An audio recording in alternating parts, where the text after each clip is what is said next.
बिस्मिल्लाहिर्रहमानिर्रहीम। अस्सलाम वालेकुम स्टूडेंट्स। हमारा आज का टॉपिक है हुक्स लॉ और ये टॉपिक शॉर्ट क्वेश्चन के लिए और लॉन्ग क्वेश्चन दोनों के लिए बहुत ज़्यादा इम्पोर्टेंट है। स्टूडेंट्स, लास्ट टाइम हमने पढ़ा स्ट्रेस को और स्ट्रेन को हमने पढ़ा। इससे पिछले लेक्चर में स्ट्रेस हमने कहा था the force acting on a unit area, यानी किसी यूनिट एरिया के ऊपर में किसी एरिया पर जो हम फोर्स लगाते हैं वो स्ट्रेस है। यानी किसी बॉडी के ऊपर जो डिफॉर्मिंग फोर्स लगाई जाती है वो स्ट्रेस है, और उसकी वजह से उसमें जो चेंज आता है, उस बॉडी की लेंथ में, वॉल्यूम में, शेप में जो चेंज आता है, दैट इज़ कॉल्ड स्ट्रेन। इनके दरमियान में क्या रिलेशन है, यानी स्ट्रेस और स्ट्रेन के दरमियान जो रिलेशन है, दैट इज़ हुक्स लॉ, यानी इसको हम हुक्स लॉ कहते हैं। It has been observe that deformation in length, volume or a shape of a body depends upon the stress. Stress मतलब जो फोर्स लगाई जा रही है, जैसे हम स्प्रिंग के ऊपर फोर्स लगा रहे हैं, जैसे कि आप यहाँ पे देख सकते हैं।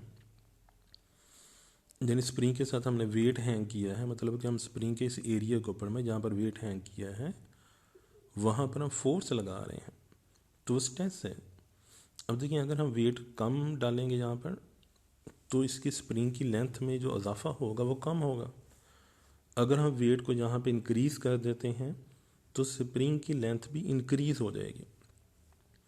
हम और ज़्यादा वेट को इंक्रीज़ करेंगे तो स्प्रिंग की लेंथ भी और ज़्यादा इंक्रीज़ हो जाएगी। यानी कि अगर हम स्ट्रेस को इंक्रीज़ कर रहे हैं स्टूडेंट्स, तो स्ट्रेन भी इंक्रीज़ हो रहा है। तो यही इनके दरम्यान में रिलेशन है, स्ट्रेस और स्ट्रेन के दरम्यान में। यानी स्ट्रेस और स्ट्रेन एक दूसरे के डायरेक्टली प्रोपोर्शनल होते हैं। Stress and strain are directly proportional to each other, यानी एक दूसरे के डायरेक्टली प्रोपोर्शनल हैं। लेकिन इसमें एक कंडीशन अप्लाई करें हैं, वो लिमिट की है, अंडर इलास्टिक लिमिट। यानी स्ट्रेस और स्ट्रेन एक दूसरे के प्रोपोर्शनल कब तक रहेंगे, जब तक बॉडी इलास्टिक लिमिट में रहेगा। इलास्टिक लिमिट से क्या मतलब है, मिसाल के तौर पर स्टूडेंट्स आप प्रैक्टिकली खुद से चेक करें। जैसे कि आप बॉल पॉइंट यूज़ करते हैं, उसके अंदर स्प्रिंग मौजूद होता है। अगर आप उस स्प्रिंग के ऊपर में कुछ फोर्स लगा के उसको खींचें तो उसकी लेंथ इंक्रीज़ होगी, छोड़ दें वो वापस अपनी पहले वाली शेप में आ जाएगा। थोड़ी सी फोर्स लगाएं, फिर थोड़ी सी फोर्स और बढ़ा दें और उसको खींचें और फिर छोड़ दें तो फिर वो वापस अपनी शेप में आ जाएगा। लेकिन अब थोड़ी सी और ज़्यादा फोर्स लगा के उसको थोड़ा ज़्यादा खींचें, तो आप देखें जब आप उसको काफ़ी ज़्यादा फोर्स लगा के खींचेंगे, उसके बाद आप उसको छोड़ेंगे तो अपनी पहले वाली शेप में वापस नहीं आएगा। इसको इलास्टिक लिमिट कहते हैं। यानी हुआ क्या कि आपने उसके ऊपर में इतनी ज़्यादा फोर्स लगा दी, इतना ज़्यादा स्ट्रेस अप्लाई कर दिया कि वो बॉडी जो था वो अपनी पहले वाली शेप में वापस नहीं आ सका, तो इलास्टिक लिमिट है। तो ये हुक्स लॉ कब तक अप्लाई होगा, जब तक बॉडी अपनी पहले वाली शेप में वापस आ सके। रिपीट कर रहा हूँ, यानी हुक्स लॉ कब तक अप्लाई होगा स्टूडेंट्स, जब तक हम फोर्स सीज करते हैं, हम डिफॉर्मिंग फोर्स को हटा देते हैं और बॉडी अपनी पहले वाली शेप में वापस आ जाता है, तब तक हुक्स लॉ अप्लाई होगा। और तब तक हुक्स लॉ अप्लाई होने का मतलब क्या है कि तब स्ट्रेस और स्ट्रेन एक दूसरे के प्रोपोर्शनल होंगे। हाँ, अगर बॉडी अपनी शेप में वापस नहीं आता तो फिर आप स्ट्रेस को बढ़ाते जाएंगे, लेकिन स्ट्रेन उतना नहीं होगा। फिर स्ट्रेस ज़्यादा होगा, स्ट्रेन की वैल्यू कम होगी, तो उनमें रिलेशन डायरेक्टली प्रोपोर्शनल का नहीं रहेगा, जिन्हें तब बॉडी हुक्स लॉ को ओबे नहीं करेगा। तो ये देखिए हमारे पास में हुक्स लॉ की डेफिनेशन क्या है। The strain produce in a body by the stress applied to it, यानी बॉडी के अंदर जो चेंज आता है हमारे फोर्स लगाने से, is directly proportional to the stress. यानी जो स्ट्रेन है वो क्या है, directly proportional to the stress. Strain stress के डायरेक्टली प्रोपोर्शनल है within the elastic limit of a body. लेकिन ये बात तब हम कहेंगे अगर बॉडी कौन सी कंडीशन में रहता है, इलास्टिक लिमिट के अंदर अंदर रहता है। यानी हम बॉडी के ऊपर में स्ट्रेस इतना लगाएंगे कि बॉडी अपनी इलास्टिक लिमिट क्रॉस ना करें। अगर हम बॉडी के ऊपर में स्ट्रेस उसकी इलास्टिक लिमिट के अंदर अंदर लगाएं, मतलब बॉडी अपनी पहले वाली शेप में वापस आ जाए छोड़ने से, तो देन उसके ऊपर हुक्स लॉ अप्लाई होगा, तब स्ट्रेस और स्ट्रेन के दरमियान रिलेशन कौन सा रहेगा, डायरेक्टली प्रोपोर्शनल का। उसको मैथमेटिकली कैसे लिखेंगे, stress is directly proportional to strain, stress is equal, देखें प्रोपोर्शनल को जब इक्वल में चेंज करेंगे तो अब जानते हैं हम कांस्टेंट इस्तेमाल करेंगे, तो यहाँ पर हमने लिखा कांस्टेंट मल्टीप्लाई बाय स्ट्रेन। और स्टूडेंट्स अगर हम इस स्ट्रेन को लेफ्ट साइड पर लेके जाते हैं तो ये हमारे पर रिलेशन क्या बन जाएगा, स्ट्रेस ओवर स्ट्रेन, देखें ना स्ट्रेन बाएं तरफ आएगा, इसके बटे में आ जाएगा, जहाँ पे मल्टीप्लाई करा है लेफ्ट पे लेकर आएगा डिवाइड करेगा, stress over strain is equal to constant, यानी कि स्ट्रेस और स्ट्रेन में जो रेशो होता है वो कैसा होता है, कांस्टेंट रेशो होता है। क्यों, क्योंकि ये डायरेक्टली प्रोपोर्शनल का रिलेशन है, मतलब कि जितना हम स्ट्रेस बढ़ाते हैं उतना ही स्ट्रेन बढ़ जाता है, इसलिए स्ट्रेस और स्ट्रेन में जो रेशो है वो कांस्टेंट रेशो रहेगा। Hooke's law is applicable to all kinds of deformation and all types of matter। जिन हुक्स लॉ को हम सब के ऊपर अप्लाई कर सकते हैं, हर तरह के मैटर के ऊपर अप्लाई कर सकते हैं, सॉलिड्स के लिए भी, लिक्विड्स के लिए भी और गैसेस के लिए भी, लेकिन लिमिट के अंदर अंदर। This limit tells that the maximum stress that can be safely applied on a body without causing permanent deformation in its length. यानी यहाँ पर ये डिफाइन किया जा रहा है इलास्टिक लिमिट क्या है, यानी दिस लिमिट टेल्स दैट, यानी इलास्टिक लिमिट का मतलब है maximum stress that can be safely applied on a body, कि ज़्यादा से ज़्यादा स्ट्रेस जो हम बॉडी के ऊपर अप्लाई कर सकते हैं क्या होगा, without causing permanent deformation its length, कि ऐसा ना हो कि यानी हम इतनी फोर्स लगाएंगे, इतनी ज़्यादा नहीं लगाएंगे कि परमानेंटली उस बॉडी की लेंथ चेंज हो जाए, या उसका वॉल्यूम चेंज हो जाए, जब परमानेंटली उसकी शेप चेंज हो जाए। तो हम जो सेफली फोर्स अप्लाई करते हैं कि बॉडी की लेंथ परमानेंट चेंज ना हो, वॉल्यूम परमानेंट चेंज ना हो और उसकी शेप में परमानेंट चेंज ना आ जाए, यानी हमारी फोर्स आने से बॉडी अपने पहले वाली शेप में वापस आ जाए, तो देन वो कहेंगे कि हमारा स्ट्रेस जो है वो एक लिमिट में है, उसे इलास्टिक लिमिट को बोलेंगे। In other words it is a limit within which a body recovers its original length, volume or a shape after deforming force is removed। Then इसको हम इस तरह से भी कह सकते हैं, देन इलास्टिक लिमिट का मतलब है कि जब हम फोर्स अप्लाई जो की है उसको रिमूव कर दें तो बॉडी अपनी लेंथ में, वॉल्यूम में, शेप में वापस आ जाए। When a stress across this limit, और अगर हम स्ट्रेस ज़्यादा लगा देते हैं तो क्या होगा, कॉल्ड द इलास्टिक लिमिट, जो हम इलास्टिक लिमिट कह रहे हैं, अगर हम बॉडी की इलास्टिक लिमिट से उसके ऊपर स्ट्रेस ज़्यादा लगा देते हैं, a body is permanently deformed and is unable to restore its original state after the stress removed. तो क्या होगा, बॉडी अपनी पहले वाली शेप में वापस नहीं आ पाएगा।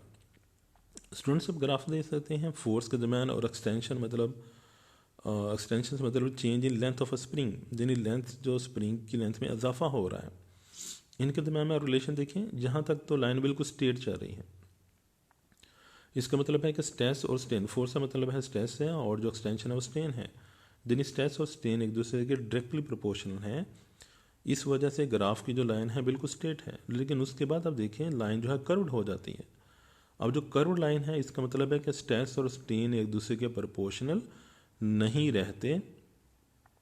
ऐसा इसका मतलब है कि बॉडी के ऊपर हमने स्ट्रेस इतना ज़्यादा लगा दिया है कि वो अपनी पहले वाली शेप, साइज, वॉल्यूम में वापस नहीं आ पा रहा, तो तब उसके ऊपर हुक्स लॉ भी अप्लाई नहीं हो रहा, यानी तब स्ट्रेस और स्ट्रेन में रिलेशन डायरेक्टली प्रोपोर्शनल का नहीं रहेगा जब बॉडी अपनी इलास्टिक लिमिट को क्रॉस कर जाएगा, यानी उसके ऊपर स्ट्रेस हम ज़्यादा लगा देंगे तो उनमें स्ट्रेस और स्ट्रेन का रिलेशन प्रोपोर्शनल का नहीं रहेगा।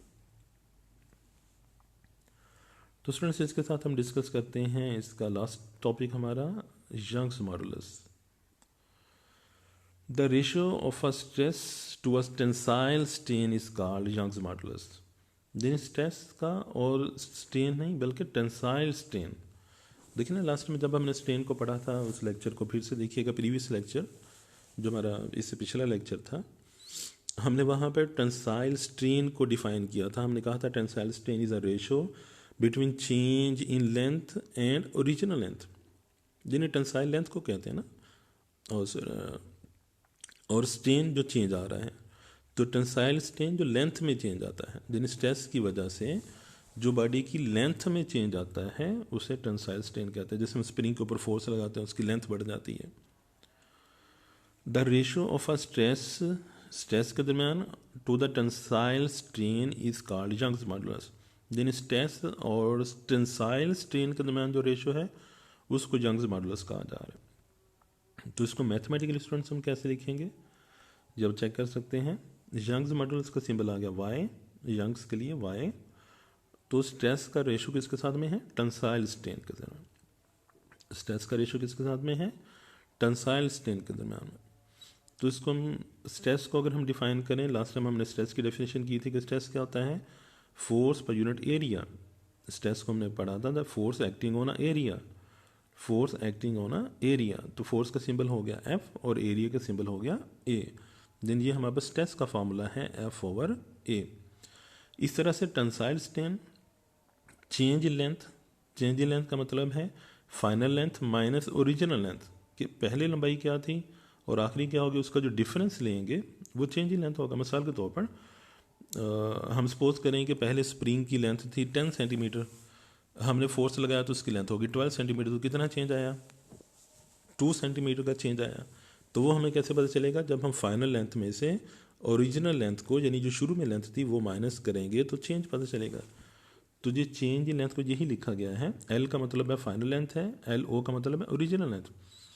यानी स्प्रिंग की फाइनल लेंथ में से उसकी पहले वाली लेंथ को माइनस करेंगे तो उसकी लेंथ में चेंज मिलेगा, और बटे में वही आ गया original length.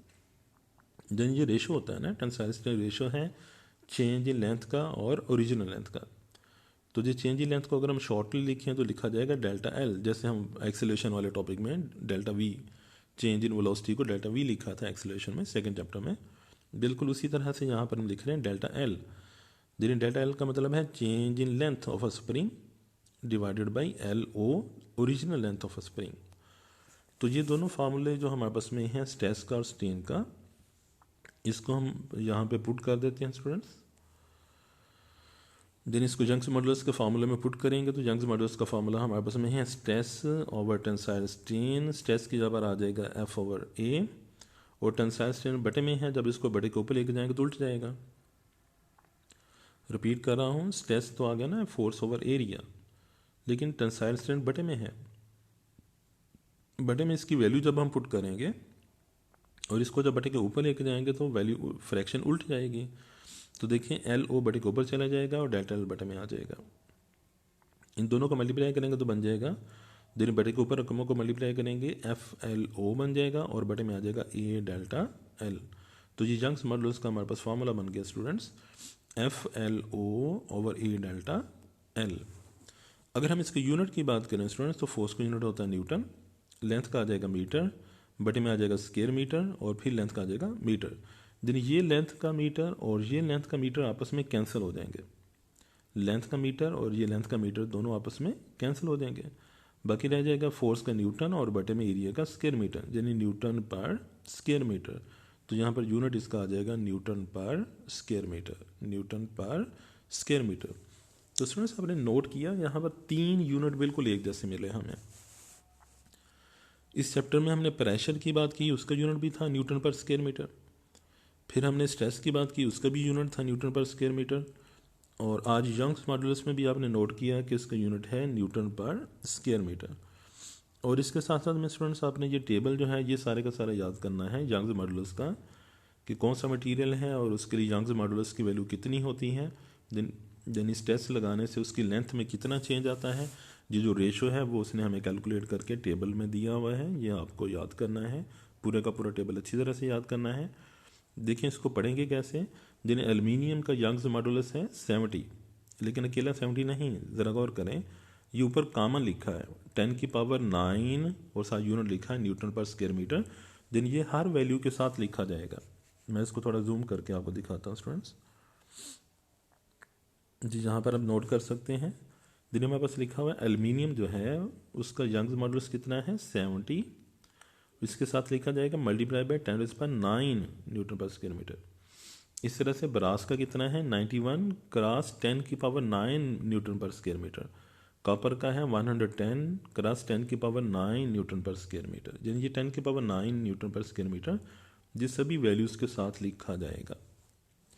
I hope students आप आज के लेक्चर को अंडरस्टैंड कर पाए होंगे। इससे रिलेटेड जो भी आपके माइंड में क्वेश्चंस हों आप कमेंट बॉक्स में मुझसे पूछ सकते हैं।